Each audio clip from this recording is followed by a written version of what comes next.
The first sign of the coming trouble was not the color of the sky, but the silence.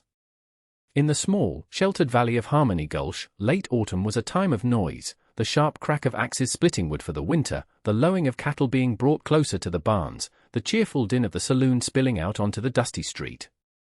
But on this particular Tuesday, a hush had fallen. It was a cold that didn't just bite at the skin, it seemed to swallow sound itself. The townsfolk felt it in their bones, a deep, unfamiliar chill that made them pull their collars tighter and cast wary glances at the unnaturally clear, pale blue sky. They spoke of it in clipped tones over coffee at the general store, a shared anxiety they tried to ward off with bravado. Yet, their collective gaze would inevitably drift upward, toward the jagged grey ridge that walled them in, and to the lone figure who seemed to court the very isolation they feared. That figure was Clara, a woman of 25 who had been a widow for 2 years, though the town still spoke of her husband's passing as if it were yesterday. Every morning, just after dawn, she began her strange pilgrimage. With her German shepherd, Rook, trotting silently at her heels, she would haul impossible loads up the steep, winding path to the old mining cave the locals called the Shadow. Sometimes it was buckets of dark, rich soil from the riverbed, other times, carefully selected rocks. The town watched her go, a small, determined silhouette against the vast, unforgiving landscape. They didn't understand her. Her grief, they reasoned, had unmoored her from sense.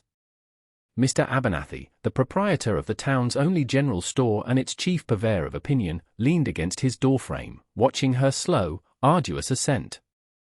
"There she goes," he announced to the men gathered on his porch. "Building her dirt castle in the sky.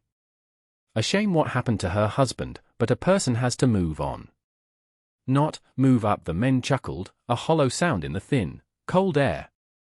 They saw a woman lost in a bizarre, pointless ritual. They saw madness.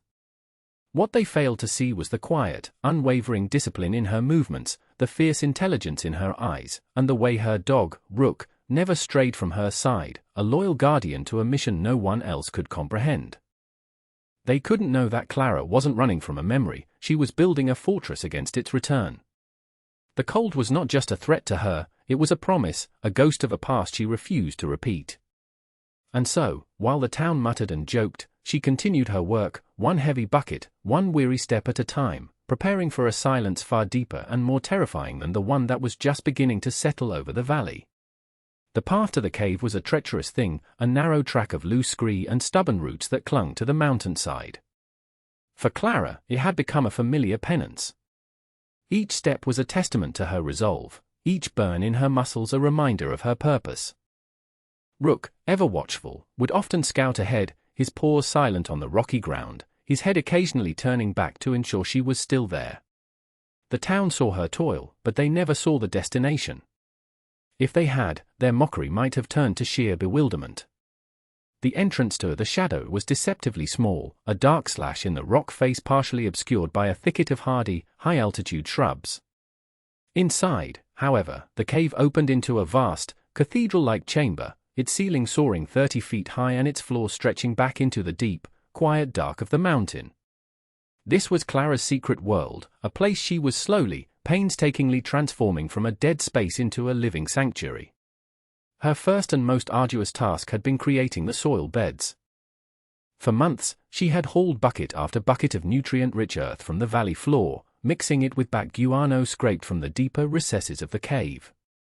She built low, sturdy walls of stone to create terraced gardens that followed the natural slope of the cave floor, each one a neat rectangle of impossible, life-giving black in the grey twilight. She wasn't just moving dirt, she was moving the very idea of a farm, piece by piece, into the heart of a stone giant. The town's whispers followed her even in her solitude. "Poor thing," they'd say. "She's digging her own grave up there." They remembered her husband, a strong, capable man lost to a sudden fever during their first winter in the valley. They saw her current obsession as a distorted echo of that loss, a desperate attempt to cling to the earth that had claimed him. What they mistook for madness was, in fact, a calculated, almost fanatical form of foresight. She had seen what a normal winter could do. But she carried a darker memory, a story she never told, of a winter that was not normal at all, a winter that had stolen more than just one man. It was a memory of being trapped, of watching supplies dwindle, of seeing hope freeze and then shatter like thin ice. That memory was the architect of this hidden place. It was in the careful way she channeled a tiny, trickling spring into a clay-lined pond, a future home for the fingerling trout she planned to carry up. It was in the heavy canvas sheet she had purchased from Abernathy, which she would use to shield the entrance, creating a pocket of captured air. Rook would often lie at the mouth of the cave while she worked, his ears twitching at the slightest sound from the valley below, a silent, furry sentinel standing between her fragile world of hope and the world of doubt below. He was her only confidant, the only one who saw the logic in her labor. He understood the language of survival, and he knew, with an instinct far older than the town's shallow judgments, that his master was not burying herself in the past, but planting a future. The true genius of Clara's hidden farm lay not just in its existence, but in its intricate design. It was a self-contained ecosystem, a marvel of practical ingenuity born from desperate necessity. The greatest challenge was light. Deep within the mountain, no sun could reach. But Clara had a plan. Using her husband's old mining tools, she had spent a week smoothing and polishing a section of the cave wall near the entrance, a sheer face of rock that caught the afternoon sun. Against this, she arranged a series of large, thin sheets of polished tin, purchased piece by piece over months to avoid suspicion. Each sheet was angled with painstaking precision, secured by rock cairns and leather straps. They formed a crude but effective chain of reflection, catching the low, slanted rays of the winter sun and bouncing them from one surface to the next, casting a soft, ethereal glow deep into the cavern. It wasn't bright, but it was enough. Under this gentle, reflected light, the first green shoots were already beginning to push through the dark soil of her terraced beds, hardy kale, resilient root vegetables, and rows of potatoes, all chosen for their ability to thrive in low-light, cool conditions. In the deepest part of the cave, where the air was coldest, she had built her larder. Shelves carved directly into the rock held neat rows of sealed earthenware jars filled with salted meats, dried beans, and rendered fat. Bunches of herbs hung from the ceiling, their pungent aroma a sharp, clean scent in the damp air. Below them, sacks of flour and cornmeal were stacked on a raised stone platform, safe from moisture. The centerpiece of her water system was the pond. She had spent a month digging it, her hands raw and aching, lining the 10-foot basin with a thick layer of clay she'd painstakingly carried up from the riverbank. The tiny spring that fed it was a miracle, a steady, reliable source of pure, cold water that trickled down from a fissure high on the cave wall. The pond was now home to a small school of mountain trout, their silver bodies darting through the clear, still water. They were her living pantry, a source of fresh protein that required no fire to preserve. Rook seemed to understand the sanctity of the place. He never drank from the pond, always choosing the small overflow channel that trickled away into the rocks. He would lie for hours on a flat, warmish stone near the entrance, his dark eyes watching the subtle play of reflected light on the far wall, a silent observer to the creation of this impossible haven. To an outsider, it would have looked like a scene from a fever dream, a lush green garden thriving in the belly of a dead mountain, a shimmering pond reflecting a light that had no right to be there. It was a testament not just to hard work, but to a mind that could see potential where others saw only darkness. It was a world built from grief, but it was not a tomb. It was an ark. The town's amusement curdled into outright mockery as the days grew shorter and the unnatural cold refused to yield. The first hard frost arrived a month ahead of schedule, blanketing the valley in a brittle, silvery coat. It killed the last of the autumn gardens and left a crust of ice on every water trough. At Abernathy's store, the men gathered around the pot-bellied stove, stamping their feet and making light of the cold to chase away the unease it stirred. Their favorite topic of conversation remained Clara. "Saw her buying up the last of my salt bags yesterday," Abernathy announced, his voice booming with self-importance. "And another bolt of that heavy canvas. Asked her if she was planning on pickling the whole mountain. She just looked right through me," he laughed, and the others joined in. "Maybe she's building an ark in that cave of hers," one of the ranchers quipped. "Gonna sail away when the big freeze comes." The joke was repeated throughout the town, becoming the standard greeting whenever Clara was seen in the street. She walked through their laughter as if it were a language she didn't speak, her face a mask of calm focus. Her trips to the store were brief and methodical. She bought candles, oil for her lamp, more salt, and a large bag of oats. She paid in coin, spoke only when necessary, and left as quietly as she came, Rook's presence a silent deterrent to anyone who might get too bold. The town children, sensing the adults' derision, grew braver in their cruelty. A few of the older boys took to hiding along her path, waiting for her to pass before throwing small stones that landed near her feet. They would call out names, their voices thin and reedy in the cold air. "Cave witch!" "Dirt queen!" Rook would stiffen, a low growl rumbling in his chest, but Clara would place a gentle hand on his neck, murmuring a soft command. She never flinched, never turned, never gave them the satisfaction of a reaction. Her indifference was more infuriating to them than any anger would have been. One afternoon, Dr. Harris, a kind, weary man who had tended to her husband in his final days, saw her struggling with a heavy sack of flour. He moved to help her, his expression full of gentle concern. "Clara," he began softly, "the townspeople, they don't mean any harm. They're just simple." Clara adjusted her grip on the sack, her knuckles white. She looked at him, her gaze direct and unblinking. "Simple minds are often the first to freeze, Doctor," she said, her voice even and without malice. She then turned and continued on her way, leaving him standing in the middle of the street, the weight of her words hanging in the frigid air long after she and her dog had disappeared from view. The cold was no longer a novelty. It had become a predator, stalking the edges of Harmony Gulch, slowly tightening its grip. The thin skin of ice on the river grew into a solid, unyielding sheet a foot thick, its surface scarred by the wind.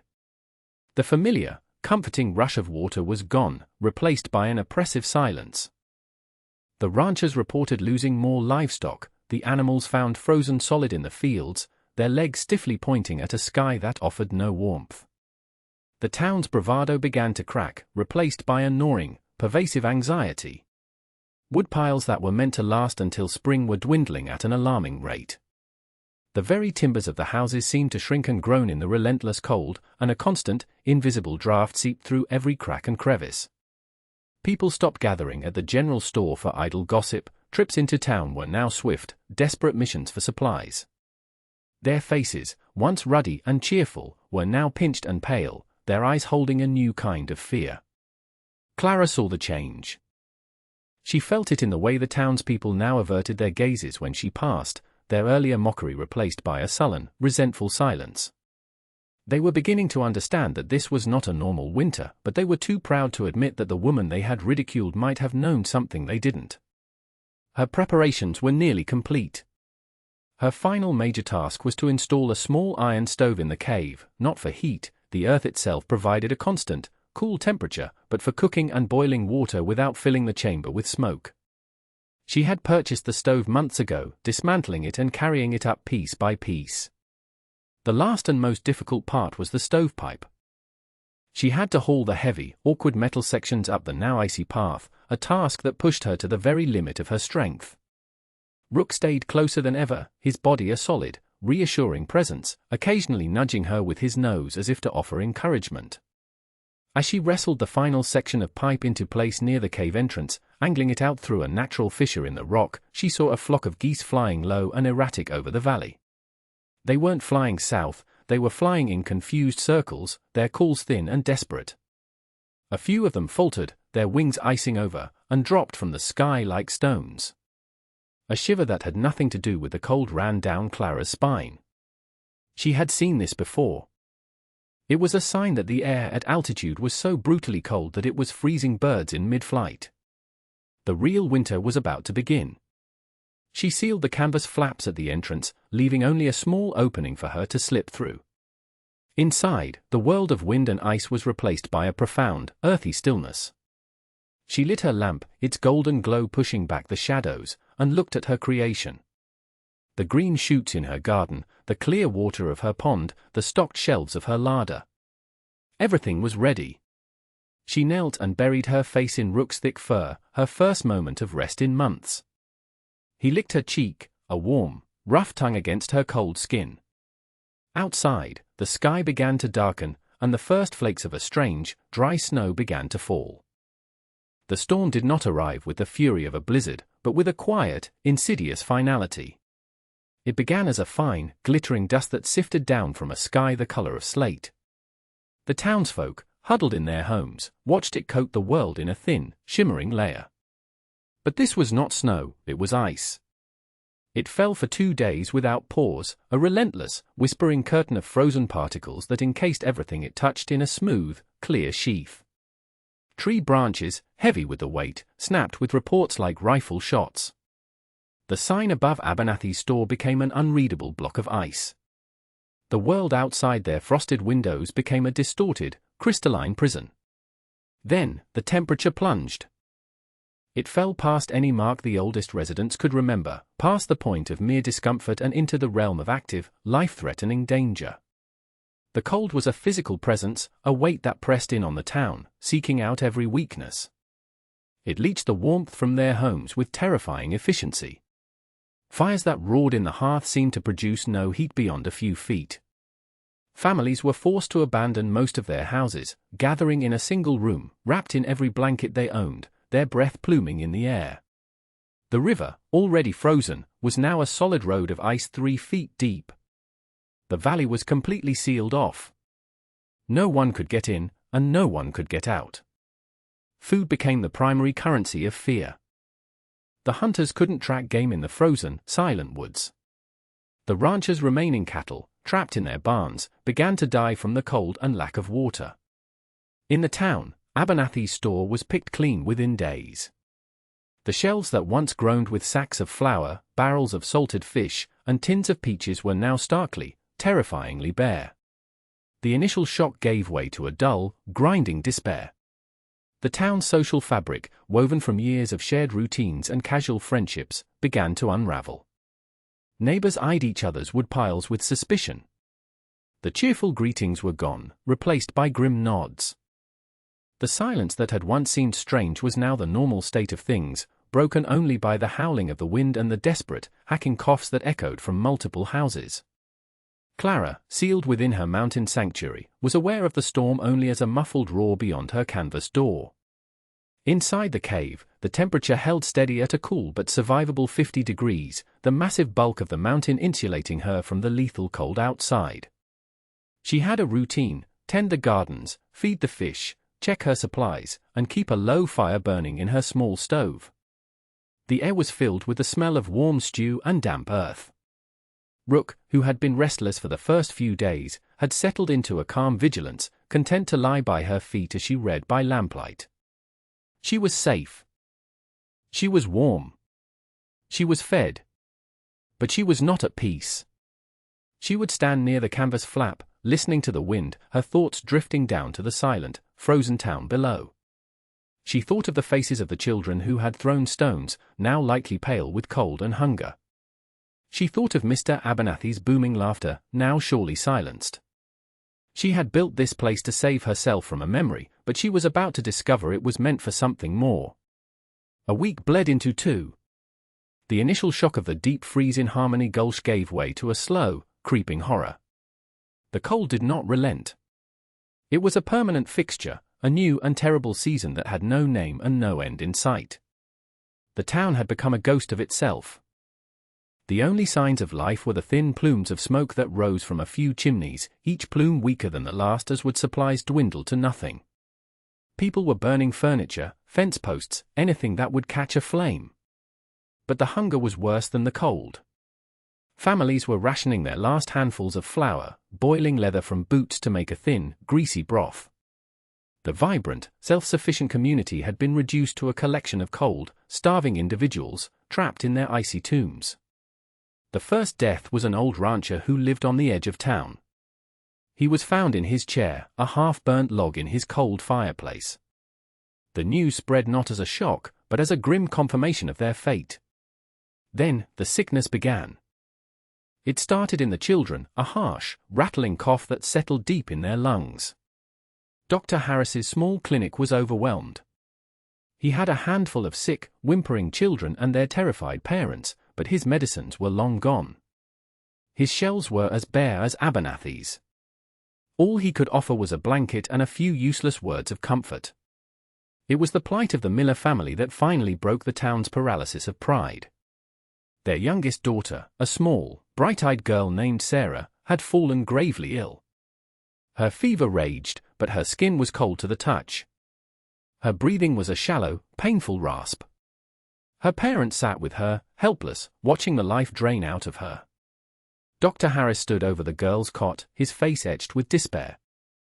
"There's nothing more I can do here," he admitted, his voice a hoarse whisper. "The cold, it's inside her. Without warmth and proper food, she won't last the night." In that moment, in the dim, frigid room filled with the sound of a child's labored breathing, the town's collective memory shifted.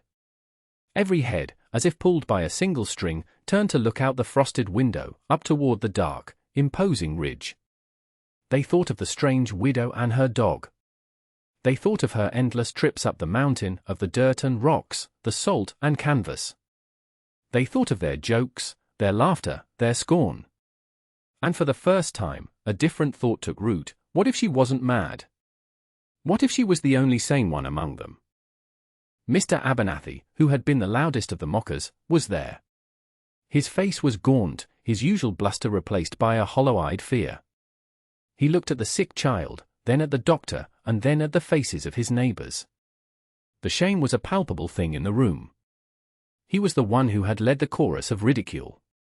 It was his turn to lead them now, on a different kind of journey. He straightened his shoulders, a flicker of his old authority returning, but tempered now with a deep, humbling desperation. "I'll go," he said, his voice cracking. "I'll go up there. I'll ask her." The journey up the mountain was a fool's errand, an act of sheer desperation. The path was no longer a path, it was a treacherous chute of solid ice, slick and unforgiving. Mr. Abernathy led the small party, which included Dr. Harris and Sarah's father, a desperate rancher named Tom. They moved slowly, clinging to frozen roots and rocks, their every breath a painful stab of frigid air. The wind tore at them, trying to peel them from the mountainside. More than once, one of them slipped, saved only by the grip of another. It was a pilgrimage of penitence, each man wrestling with his own shame and fear. As they neared the top, they saw it, a patch of dark canvas stretched across the cave entrance, flapping softly in the wind. It looked impossibly fragile against the monolithic power of the storm. As they approached, a deep, resonant growl echoed from within, a sound that promised violence. Rook appeared at a gap in the canvas, his body low to the ground, his teeth bared. He was a formidable guardian, and for a moment, the men's hearts sank. They had no strength left to fight. But then, a calm voice came from inside. "It's all right, Rook. Let them come." The dog instantly relaxed, stepping back into the shadows. Clara pulled aside the heavy canvas flap, and the men stumbled inside, collapsing onto the cave floor. They were hit by a wave of sensation so alien it felt like a dream. It was the feeling of warmth, not the scorching heat of a fire, but a gentle, pervasive warmth that seeped into their frozen bones. It was the smell of damp earth, of growing things, of simmering stew. It was the sight, in the soft glow of an oil lamp, of a world that should not exist. Green plants grew in neat, terraced rows. A pool of water shimmered in the darkness, fish darting beneath its surface. Shelves of supplies stood neat and orderly against the rock wall. They stared, speechless, at the impossible truth of Clara's folly. Clara stood before them, her expression unreadable. She was not the frail, grieving widow they remembered. She was strong, capable, her eyes clear and steady. Abernathy, the proud store owner, struggled to his knees. He looked up at her, his face a ruin of pride and desperation. "Clara," he choked out, the words tearing from his throat. We were wrong. We were fools." He gestured weakly back toward the valley. "There are children, a little girl, Sarah Miller, she's dying. The doctor says she won't make it through the night. Please." "We have nothing left." Dr. Harris stepped forward, his voice trembling with a mixture of awe and urgency. "He's right. It's the cold. We need warmth. We need food. We need help." Clara looked at their faces, at the raw, undisguised terror in their eyes. She saw no triumph, felt no satisfaction in their humbling. She saw only suffering. She looked past them, toward the valley hidden by the storm, and made her decision. "Bring the sickest ones first," she said, her voice calm and firm. "Then the families with young children. Bring them in small groups. Be careful on the ice." She turned and ladled a steaming cup of broth from a pot on her small stove, handing it to Abernathy. "Give this to the child's father. It will give him strength for the journey back down." The rescue was a slow, agonizing process. With Clara's guidance, the men established a system, using ropes to help small groups of people navigate the treacherous path up to the cave. The first to arrive were the Miller family, their sick daughter Sarah wrapped in every blanket they owned. They carried her into the warmth of the cave as if bringing an offering to a shrine. Clara immediately took charge, her movements efficient and sure. She settled the child near the stove, covering her with thick wool blankets and placing heated stones at her feet. She brewed a potent tea from herbs she had grown and dried herself, forcing the warm, aromatic liquid past the girl's pale lips. The townspeople watched in silent awe. This was not the strange, reclusive woman they had whispered about. This was a healer, a leader. As more families arrived, shivering and wide-eyed, the cave transformed. It ceased to be a solitary refuge and became a communal sanctuary. The vast, quiet chamber filled with the hushed sounds of human life, a mother comforting a crying child, the low murmur of conversation, the crackle of the stove. Clara moved among them, a figure of quiet authority. She organized sleeping areas, rationed out food, a simple but hearty stew of preserved meat, potatoes, and kale from her garden, and ensured everyone had a place. There was no gloating, no "I told you so." There was only a deep, practical compassion that flowed from her as steadily as the spring that fed her pond. That night, with the wind shrieking outside and the entire surviving population of Harmony Gulch huddled safely within the mountain's embrace, the truth was finally revealed. They sat in the lamplight, the strange, reflected daylight having long since faded. Mr. Abernathy, his voice thick with emotion, looked at Clara. "Why?" he asked simply. "How did you know to do all this?" Clara was quiet for a long moment, stroking Brooke's head as he lay beside her. When she spoke, her voice was low, carrying the weight of a memory she had held alone for too long. "Before my husband and I came here, we were part of a group trying to cross the Sierras late in the season," she began. "We were told it was safe, that the pass was still open. But a storm came. Not like this one, but just as sudden. We were trapped." As she paused, her gaze distant. "It was beautiful at first. The snow. But then the food ran out. The cold, it changes people. It strips everything away until all that's left is survival." She looked around at the faces watching her, their expressions rapt. "My husband, he gave his rations to the children. He was strong, but the cold and the hunger were stronger. He died, along with many others, because we weren't ready. Because we listened to easy words instead of the mountain." She looked down at her hands. "I built this place for him. I swore on his memory that I would never be caught by the silence again. I would never be unprepared. I didn't build it to hide from the world. I built it to survive the world." A profound silence filled the cave, deeper than any chill. The townspeople finally understood. Her strange behavior wasn't madness born of grief. It was wisdom forged in unimaginable loss. They were not looking at Clara's folly. They were sheltered in a monument to love and a testament to the terrible, beautiful resilience of the human spirit. Weeks passed. The great cold held the valley in its icy fist, but inside the cave, a new community was forged. The rigid social order of Harmony Gulch dissolved, replaced by a simple, shared purpose, survival. Under Clara's quiet direction, everyone had a role. The men helped maintain the stove and reinforce the canvas entryway. The women tended to the gardens, learning from Clara which leaves to harvest and how to prepare the unfamiliar roots. They helped care for the children and ration the food with a scrupulous fairness that left no room for the resentments of the world below. Life settled into a gentle, rhythmic routine, dictated by the cycles of lamplight and sleep, of planting and harvesting. The cave, once a symbol of one woman's isolation, had become the beating heart of the town. They were warmer and better fed than they had been in their own homes for a month. Little Sarah Miller, who had been carried up the mountain near death, was now sitting up, the color returned to her cheeks, laughing as Rook gently licked her hand. The townspeople watched Clara, their respect growing with each passing day. They saw the intricate system she had designed, the careful balance of her hidden ecosystem. They learned about the fish pond, the larder, the clever use of reflected light. They saw the years of back-breaking labor and meticulous planning represented in every stone and every plant.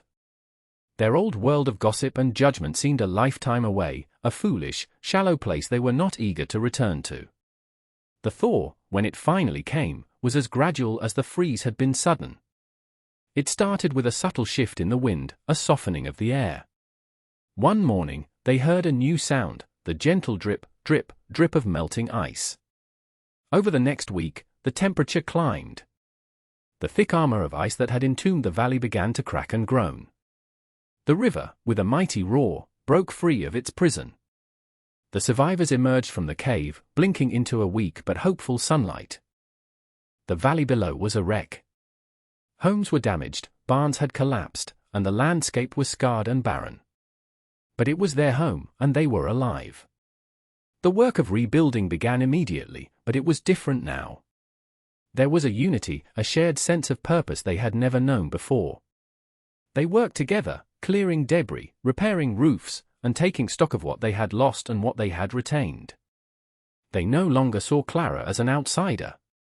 She was the anchor, the quiet center of their new world. They came to her not for orders, but for advice. Her knowledge of the land, of plants, of survival, was now their most precious resource. The cave was no longer called the shadow. The children, in their simple wisdom, had given it a new name, the hearth. It remained a place of refuge and supply, a vital part of their community. People would make the trip up the path not with suspicion, but with reverence, to help tend the gardens or manage the pond. The laughter returned to Harmony Gulch, but it was a different kind of laughter, warmer, kinder, and free of scorn. One evening, as the first spring moon rose over the recovering valley, Clara stood at the mouth of the cave, Rook by her side. She looked down at the twinkling lights of the town, at the signs of a community not just surviving, but healing. She had built this sanctuary to honor a memory, to quiet a ghost from her past. But in saving others, she had finally, truly, saved herself. She was no longer the strange widow on the hill. She was a part of a home, a part of a future, bound to her neighbors not by proximity, but by the shared, indelible memory of the great cold and the impossible warmth that had seen them through.